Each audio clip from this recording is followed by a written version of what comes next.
কিরে আবালের গোষ্ঠী, আবালগিরি আর কত করবি? আর কত আবালগিরি করলে তোরা থামবি?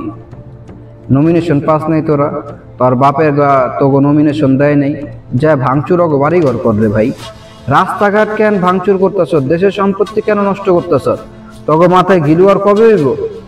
তখন মতো আবালগো নমিনেশন না দিয়া যে দল কত বড় একটা মনে করে উপকার করছে দেশের, সেটার জন্য আমি তাদেরকে জানাই লাল হলুদ নীল সব ছিল।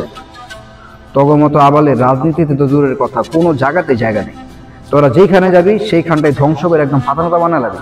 এমন ভাবে আন্দোলন করতেছ মনে হইতেছে এই দেশটা তার বিএনপির বাপেরা বানাইছে, অগো টাকা দিয়া বানাইছে, এগুলা ভাঙচুর করে অগো দিলের মধ্যে হিট লাগাবি আর ওরা তোকে নমিনেশন দিয়ে দিবি। এই আবালগিরি কর্মকাণ্ড বাদ দিয়া সংসারে মনোযোগ হবে, কাজকাম কর, সংসার চালা। বউ বাচ্চা তো আছে না?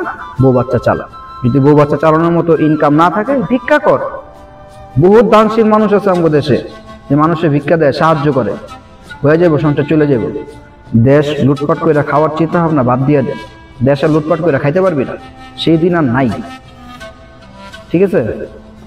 আবালগিরি করিস না ভাই, দয়া করে আবালগিরি করিস না। দেশের ক্ষতি আর করিস না, আর করিস না। ঠিক আছে? তোর কাছে মাপ চাই, দেশের ক্ষতি আর করিস না। দেশের সাধারণ জনগণকে একটু শান্তিতে বাঁচতে দে, একটু শান্তিতে বাঁচতে দে। মরবি তো, আজ হইলো মরবি, কাল হইলো মরবি, হিসাব কিন্তু দেওয়ান লাগবে, কথাটা মাথায় রাখিস।